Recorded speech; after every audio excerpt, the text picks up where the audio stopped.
Hello members, welcome back to own channel stock market फंडा में। अब देखो मार्केट में क्या ये 24,000 का लेवल सस्टेन हो सकता है, क्योंकि देखो ट्रम्प वापस कुछ नए प्लान्स कर रहा है। स्ट्रीट ऑफ हार्मर्स को ब्लॉक करना वापस स्टार्ट कर दिया है। कुछ प्रमोटर ने प्लीज जो किया था वो प्लीजिंग रिमूव कर दिया, which is very positive for the companies. And देखो आज भी कुछ नया चार्ट सीखेंगे, लेकिन सी एक वीडियो आज भी रखा है, उसमें भी कुछ नया सीखा है। अगर आप इंटरेस्टेड है जो आके जरूर सीख लेना, और अगर आप सीखोगे तो काम आएगा। ठीक है, जाओ देखो सीखो और मुझे बताओ कि कौन सी कंपनी का चार्ट है। और देखो एक बार आप मास्टरी करोगे ना, ठीक है, कि भाई ये कौन सी कंपनी, आप चार्ट देखना सीख गए ना, तो बहुत सारी चीजें शॉर्ट आउट हो जाएगी। सीरियसली बोलो, मजाक नहीं करा। ठीक है, तो चार्ट्स पढ़ना बहुत इंपॉर्टेंट है, जैसे कि मैं आपको यहां पे बताऊंगा, थोड़ा ध्यान से सुनना। देखो ये एक स्टॉक का डेली चार्ट है, ठीक है, कौन सा है मैं आपको बता नहीं सकता, बहुत रूल्स है। बट आप देखो यहाँ पे डेली चार्ट है। अब डेली चार्ट में क्या होता है, ये स्टॉक अगर आप देखोगे 2 दिन पॉजिटिव चला, फिर फॉल किया, फिर यहां पे एक ब्रेकआउट हुआ। ठीक है, अब ज्यादातर लोग क्या करते हैं कि सर यहां पे एक रेंज ब्रेक हुई, क्या क्या ये बीटीएसडी के लिए हो सकता है। ठीक है, अब देखो ब्रेक हुई रेंज यानी कि ये पॉजिटिव तो हो सकता है, ये पक्की बात है। ठीक है, बट हमेशा याद रखो कि एक लिमिट होती है मोमेंटम की। अगर वो इंट्राडे में इतना मोमेंटम कर लेता है तो चांसेस बहुत है कि वो फॉल करेगा। ठीक है, तो आप देखोगे ये बंदा इंट्राडे में 3-4% मोमेंटम किया, फिर उसके बाद वापस वो 3-4% जितना मोमेंटम किया था वो खत्म हो गया, वो वापस फॉल कर गया। अब ये जो कैंडल बनी वो टोटली नेगेटिव कैंडल बनी। देखिए यहां पे सेलिंग प्रेशर आना स्टार्ट हुआ। अब ये क्या करेगा, 2-4 दिन साइडवेज रहेगा, फॉल करेगा और वापस बाद में जाके ऊपर जाएगा। सो हमेशा याद रखना कि अगर आपका व्यू 1-2 दिन का हो, 3 दिन का हो, तो हमेशा रेंज ब्रेक होते तो एक परसेंटेज अमाउंट का ही आपको इंट्राडे मोमेंटम मैक्सिमम देखना है। अगर आपको ये मोमेंटम दिखती है कि भाई 4% की मोमेंटम, 3% की मोमेंटम इंट्राडे में हो गई, तो उसको कैरी फॉरवर्ड करना बहुत रिस्की फिर बन जाता है। बात समझ में आ रही है? तो ये बहुत याद रखना, आप लोगों के काम बहुत आने वाला है। और मुझे कमेंट करके बताओ ये कौन सी कंपनी है। चलिए फटाफट बात करते हैं। अब देखो डाउ जोन्स थोड़ा वॉलेटाइल हो रहा है, अभी रिसेंटली थोड़ा पॉजिटिव था, अब ये क्लोजिंग थोड़ी सी नेगेटिव दे रहा है। आप देखोगे कितना वॉलेटाइल है। ओके, अब अगर मैं गिफ्ट निफ्टी की बात करूं, गिफ्ट निफ्टी क्या है, ऑलमोस्ट स्टेबल है। एंड देखो मार्केट नीचे के लेवल से बहुत अच्छा पुल बैक दिया था आज के दिन के अंदर। ठीक है, तो ये क्या बता रहा है कि मार्केट एक बेस बना रहा है। ठीक है, तो ये जो वीक होगा मार्केट का, मैं आपको यहां पे बता देता हूं, फ्राइडे को छुट्टी है मार्केट के अंदर, तो ये जो वीक होगा मार्केट एक छोटी रेंज में रहने की उम्मीद ज्यादा दिखती है। ठीक है, हो सकता है ज्यादा मोमेंटम ना करे, हम 24,400 के ऊपर भी ना जाए और 23,800 के नीचे भी ज्यादा मोमेंटम ना करता हुआ आपको दिखाई दे। ठीक है, तो होगा क्या कि अगर कल मार्केट स्टेबल ओपन होगा तो एकदम ऊपर रेजिस्टेंस मिल जाएगा। मैं आपको यहाँ पे बता देता हूँ, इसको बंद कर देता हूँ। ओके, तो यहाँ पे एक रेजिस्टेंस मिल जाएगा विच इज अराउंड 24,200 एंड 24,300 का एक तगड़ा रेजिस्टेंस मिलेगा। ठीक है, ये बहुत दो बड़े रेजिस्टेंस है। एंड अगर मार्केट गैप डाउन ओपन होता है तो एक बार वापस 24,000 को ब्रेक करेगा और फिर 23,900 को टेस्ट करने की कोशिश करेगा। ठीक है, तो गैप अप में स्टेबल रहने के चांसेस ज्यादा है, गैप डाउन में थोड़े फॉल करने के चांसेस ज्यादा है। पैटर्न समझ गए? चलिए देखो डीआई आज बहुत पॉजिटिव था। आज आज लग रहा था कि मिड कैप्स के अंदर डीआई बहुत स्ट्रांग था, मिड कैप इंडेक्स बहुत स्ट्रांग मोमेंटम किया था, even small and SME index बहुत अच्छा मोमेंटम किया था। सो ऐसा लग रहा है कि डीए थोड़ा सपोर्ट कर रहे हैं मार्केट के अंदर, एसआईपी बढ़ रही है और आपकी भी एसआईपी चालू रहनी चाहिए, एसआईपी बंद मत करना। ठीक है, मैंने आपको पहले ही बताया था एसआईपी बंद नहीं होनी चाहिए। बहुत सारे लोग मार्केट के फॉल के डर में बंद चले गए। अब आप देखो मिड कैप इंडेक्स वापस जितना फॉलो हुआ था उतना ही रिकवर कर गया। क्यों पैनिक करना हर चीज में, क्यों पैनिक करना मेरे भाई।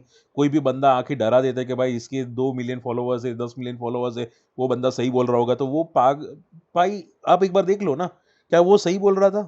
ठीक है, तो बंदा जो डरा था ना वो बाद में वापस आके बोल भी देता है कि भाई मार्केट में अब पॉजिटिव आ सकती है, फलाना डिमना। हमेशा याद रखो वार चीज टेम्पररी होती है।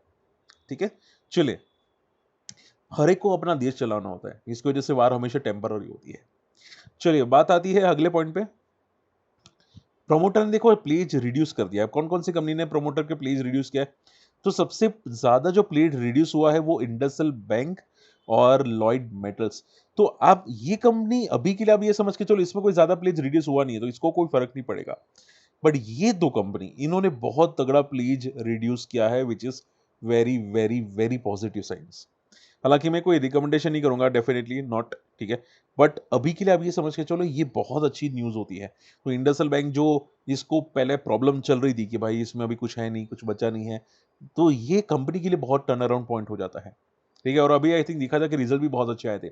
सो इंडसइंड बैंक अब क्या कर रहा है, यहाँ पे एक बेस बना रहा है, 600 से लेके 900 का बहुत तगड़ा बेस प्रिपेयर करने की कोशिश कर रहा है। 1000 का एक रेजिस्टेंस है, जैसे ही ब्रेक करेगा 1600 का अगला रेजिस्टेंस इसको दिख सकता है, ठीक है। तो इंडसइंड ऐसा लग रहा है कि भाई बहुत जल्द एचडीएफसी बैंक को टक्कर देगा, ठीक है। लॉयड मेटल्स भी सेम है, इसने भी बहुत तगड़ा प्लीज रिड्यूस किया, so it's very very positive sign. UltraTech cement numbers में आपको डिस्कस कर लेता हूं। देखो नंबर्स मुझे लिमिटेड लगे, ऐसा कोई खास नंबर नहीं लगे। मैं आपको यहाँ पे बता देता हूँ नंबर कहाँ पे है। यहाँ पे देखो सी 20% का नेट प्रॉफिट ग्रोथ आया है ईयर टू ईयर बेसिस पे, एबिटा बेसिस पे 22% का ग्रोथ है। सो ग्रोथ है डेफिनेटली, लार्ज कैप कंपनी है, ग्रोथ ठीक है, अच्छा बोल सकते हैं हम लोग यहाँ पे। बट ऑलरेडी काफी स्ट्रेच हो चुका है इंडस्ट्रियल अल्ट्राटेक सीमेंट, ठीक है। देखो इसका चार्ट देखो, मैं आपको बताऊंगा, चार्ट थोड़ा पढ़ने की कोशिश करना। ये इंडसइंड बैंक के रिजल्ट्स बहुत अच्छे आते हैं ईयर टू ईयर बेसिस पे, बट चार्ट्स देखो ऑलरेडी ये सिंस 2020 से कोई ज्यादा अच्छा करेक्शन इसने किया नहीं अभी तक, ठीक है। ये क्या करता है, अगर वैल्यूएशन स्ट्रेच हो जाती है तो आप देखो यहाँ पे इसका पीई कितना फॉल कर गया, सॉरी आरएसआई, आरएसआई कितना फॉल कर गया, 80 से लेके 60 आरएसआई आ गया, ये बंदा पूरा साइडवेज हो गया, ओके। तो जब वैल्यूएशन स्ट्रेच होते हैं तब स्टॉक साइडवेज हो जाते हैं, समझ में रही बातें। तो अभी के लिए अब ये क्या कर रहा है, एक बिग बुल पैटर्न है मंथली चार्ट पे, सपोर्ट है अराउंड 11,000 के आसपास और 10,000 के आसपास, दो अच्छे सपोर्ट है। अगर मान लो वर्टिकल मोमेंटम करता है ना तो वापस एक पैनिक आएगा, ठीक है। और ये स्टॉक ज्यादा फास्ट भागता भी नहीं है, फास्ट मोमेंटम भी नहीं करता। सो शॉर्ट एंड सिंपल में थोड़ा कॉशियस रहना, इसमें कुछ ज्यादा देखना बेवकूफी है, ओके। देखो लास्ट दो तीन चीजें हैं, फटाफट डिस्कस कर लेता हूँ, आप लोगों के काम आ सकती हैं। गवर्नमेंट आप देखोगे जो फर्टिलाइजर में सब्सिडी रख रही थी उसकी बिल बढ़ जाएगा 20%। अब देखो ये जो बिल है ना फर्टिलाइजर का सब्सिडी का बिल, ये गवर्नमेंट अपने पास नहीं रखेगी। आप सभी लोग जानते हैं अभी बंगाल में इलेक्शंस है, पंजाब में तख्ता पलट होने वाला है, ठीक है। अब बहुत सारे खर्चे होते हैं, ईडी की रेड पाड़ना ऑपोजिशन पे, पब्लिक में फिर 20 बांटना, तो ये सब चीजें होते हैं, पैसे खर्चे होते हैं, ठीक है। अब ऊपर से पेट्रोल का खर्चा, तो ये जो फर्टिलाइजर की सब्सिडी है वो आज नहीं तो कल डायरेक्टली कंपनी पे थोप देंगे और कंपनी वाले पब्लिक पे थोप देंगे, तो डेफिनेटली नेगेटिव इंपैक्ट होने वाला है। तो इसकी वजह से फर्टिलाइजर कंपनी में थोड़ा सा नेगेटिव इंपैक्ट आ सकता है, ठीक है। सो थोड़ा कॉशियस रहना, वॉलेटाइल हो सकते हैं, ऐसा नहीं बोलूंगा पैनिक होगा, बट हाँ वॉलेटिलिटी आपको दिख सकती है यहाँ पे, ओके। अच्छा लास्ट दो चीजें हैं। अभी देखो स्टेट ऑफ हॉर्मोज को यूएस ने भी कंट्रोल किया है, आपको पता है कि यूएस ने भी स्टेट ऑफ हॉर्मोज को ब्लॉक कर दिया है। अब क्या हो रहा है कि स्टेट ऑफ हॉर्मोज पे जो शिप जानी चाहिए ईरान की, ईरान भी क्रूड ऑयल बेचता है दूसरी कंट्रीज को, तो ईरान की जो शिप्स होती है ना उसमें 10 मिलियन बैरल्स का क्रूड ऑयल था, इसमें से सिर्फ 4 बिलियन बैरल्स का क्रूड ऑयल ही सिर्फ पास होने दिया, ठीक है। बाकी का जो क्रूड ऑयल है उसको पास नहीं होने दिया, यानी कि ईरान के शिप्स को थोड़ा ही पास किया जा रहा है।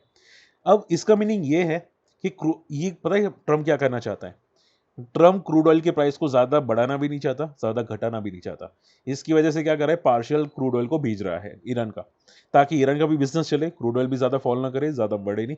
ये पूरा का पूरा ट्रम्प का प्लान है, ऐसा लग रहा है ट्रम्प ने यहाँ पे प्रॉपर प्लान सेटअप कर दिया है। अब जब वो ट्रम्प यहाँ पे स्ट्रांगली बैरिश हो जाएगा ना क्रूड ऑयल पे, तब वो शॉर्ट करेगा और तब आपको कमेंट करेगा कि भाई हम लोगों ने ईरान की क्रूड शिप को जाने दिया, ठीक है। तो देखो ट्रम्प सट्टेबाज बंदा है, तो बहुत केयरफुल है ना अगर आप क्रूड ऑयल में ट्रेड करते हैं, ये बंदा कभी भी ऐसी न्यूज फैला सकते हैं और आपको ट्रैप करवा सकता है, ठीक है। तो बहुत केयरफुल है ना। ओके लास्ट दो चीजें हैं, निपॉन के रिजल्ट्स नंबर्स बहुत स्ट्रांग है, बहुत तगड़े तोड़ू फोड़ू स्ट्रांग है नंबर्स, बट आई थिंक ये ऑलरेडी शायद मोमेंटम कर चुका है। एंड दूसरा बजाज हाउसिंग नंबर्स एवरेज है, स्टॉक ऑलरेडी काफी महंगा है, ठीक है। तो हो सकता है थोड़ा वॉलेटाइल हो। बजाज हाउसिंग में आप सिर्फ एक बात याद रखिएगा, ये ऑलरेडी काफी पिट चुका है, ठीक है। तो हो सकते हैं छोटे मोटे पुलबैक्स है, बट जब तक ये 100 के ऊपर ना आ जाए या 110 का रेजिस्टेंस को ब्रेक ना करे तब तक तो ये नेगेटिव पॉइंट पे है। तो छोटे मोटे में भी पुलबैक्स हो सकते हैं, ओके, बट ज्यादा फोकस करना बेवकूफी है। चलिए फटाफट आप लोगों की क्वेरीज लेना स्टार्ट करते हैं। सबसे पहली क्वेरीज सैम सिटी जी, मैं आपकी सभी क्वेरीज नहीं ले पाऊंगा, सॉरी टू से, बट ट्राई करेंगे नेक्स्ट टाइम। अजय यादव जी क्या बोल रहे हैं, sir Bharat forge monthly breakout है क्या? देखो सर, मैं आपको सिंपल बोलता हूँ, मैं डेली चार्ट में देख चुका हूँ, ठीक है। डेली चार्ट में वॉल्यूम्स बहुत ड्राई है। आप बिल्कुल पैटर्न रडार पे रखते हैं, पैटर्न समझते हैं, अच्छी बात है, बट एटलीस्ट वॉल्यूम्स को भी देखो। वॉल्यूम्स नहीं प्रॉपर है डेली चार्ट में। मंथली का पता नहीं, बट डेली चार्ट में स्ट्रॉन्ग वॉल्यूम्स नहीं है, ठीक है। सो थोड़ा हमेशा वॉल्यूम्स को भी पढ़ना सीखो। एक देखो, मैं अगर आपको वॉल्यूम्स पढ़ना है ना, ठीक है, मैं आपको बोल देता हूँ यहाँ पे, आप 2-3 स्टॉक को चेक करो वॉल्यूम्स कैसे आते हैं। मान लो कि भाई, मैं देखो कोई रिकमेंडेशन नहीं बोल रहा हूँ, बट आपको सिर्फ बता रहा हूँ कि वॉल्यूम्स वहाँ पे देखो और ये स्टॉक में कंपेयर करो, ठीक है। जैसे कि अदानी पावर, अदानी ग्रीन अभी के लिए, एंड वॉल्यूम्स उसमें कैसे, वो सिर्फ वो चेक करना कि कैसे वॉल्यूम्स आ रहे हैं उसके अंदर डेली चार्ट पे, और भारत फोर्ज के वॉल्यूम चेक करो। फिर जो वॉल्यूम्स आते हैं, मान लो कि पैरादीप फॉस्फेट में देख लो, ठीक है, तो आपको वॉल्यूम्स डिफरेंस समझ में आएगा कि किसके स्ट्रॉन्ग वॉल्यूम्स बोलते हैं, किसके वीक वॉल्यूम्स बोलते हैं, वो आपको समझ में आएगा, ठीक है। रही बात मंथली चार्ट की, तो इसका मंथली चार्ट में वर्टिकल मोमेंटम बहुत स्ट्रांग है। यहाँ पे एक मोमेंटम इसमें भी थोड़ी वर्टिकल जा रही है, सो कॉशियस रहना पड़ेगा इसके अंदर भी, क्योंकि यहाँ पे बहुत तगड़ा रेजिस्टेंस है अराउंड 1800 के आसपास भी। वीबीएल के सर रिजल्ट कैसे? देखो भाई, वीबीएल एक सी सुनो, वीबीएल में बहुत तगड़े टर्न अराउंड्स मैंने देखे।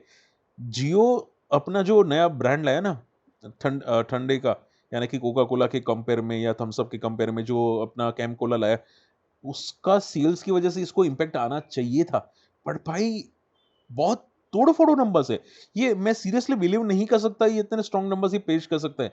इसके नंबर्स ईयर टू ईयर बहुत स्ट्रॉन्ग है, ठीक है। जनरली ये जो होती है ना ठंडा पानी की, वो हमेशा ईयर टू ईयर कंपेयर किए जाते हैं। तो ये जिस तरह से ग्रो कर रहा है ना, मुझे लगता है कि जून मंथ के अंदर ईयर टू ईयर बहुत तगड़े नंबर्स आ सकते हैं, बहुत सॉलिड नंबर्स है। तो फॉर मी नंबर्स बहुत तोड़ो फोड़ो है, ठीक है। ऐसा लग रहा है इसका मार्केट में जो कैप्चर किया है वो अभी भी लोग यही पसंद कर रहे हैं, ठीक है। So it's definitely positive.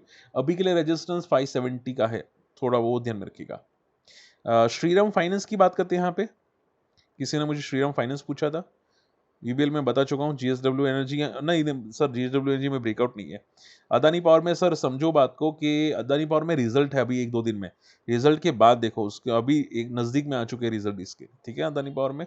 सो वो ध्यान में रखिएगा। श्रीराम फाइनेंस में देख लेते एक बार के लिए।